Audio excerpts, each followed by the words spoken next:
அடுத்ததாக அகமது முஹைதீன் என்பவர் சென்னையில் உள்ளவர் தான் கேட்கிறாரு. அதாவது என்ன கேட்கிறாருன்னு கேட்டா, நான் தனியார் கம்பெனியில் வேலை செய்கிறேன். சம்பளம் மாசம் வங்கியில் கிரெடிட் ஆகிவிடும். இது தவிர்க்க முடியாதது. வங்கி வட்டி தருகிறது. ஏனெனில் இது சேவிங் அக்கவுண்ட் தான். வங்கியில் எனக்கு வட்டி வேண்டாம் என்று கூறியும் அவர்கள் மறுக்கிறார்கள். கரண்ட் அக்கவுண்ட் ஓபன் பண்ண முடியாதாம். ஏனெனில் கம்பெனிகள் கடைகள் தான் வைக்க முடியுமாம்.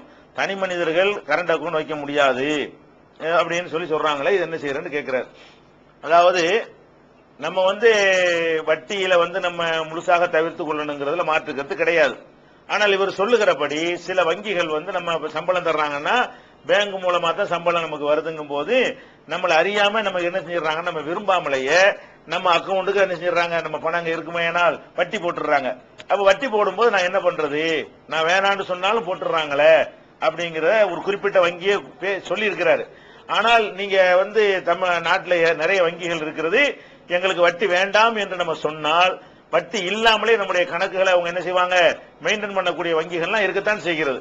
நீங்க என்ன செய்யணும், அந்த வங்கியில் எப்போ உங்களுக்கு வட்டி போடுவாங்க, இன்னைக்கு சம்பளம் உங்களுக்கு கிரெடிட் ஆயிடுச்சுன்னு சொன்னா நாளைக்கு ரூபாய் எடுத்துட்டு உங்களுக்கு வட்டி போடுவாங்களா?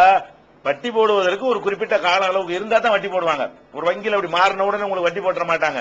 உங்க பணம் 6 மாசம், ஒரு மாசம் இருந்தா தான் அதுக்கு வட்டி கணக்கு பண்ணி போடுவாங்க.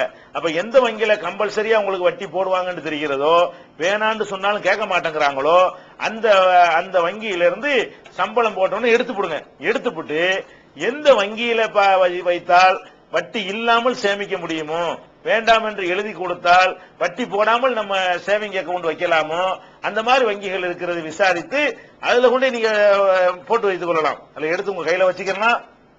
வங்கியில தான் இருக்கணும்னு நீங்க நினைத்தீர்களே, ஆனால் அது மாதிரி வங்கிகள் இருக்கிறது. நிறைய சகோதரர் அது மாதிரி எழுதி கொடுத்து வட்டியை என்ன செய்யறாங்க, கிளைம் பண்ணாம இருக்கிறார்கள். அதை என்னன்னு விசாரித்து நீங்க செய்யலாமே தவிர இது நிர்பந்தம் கிடையாது.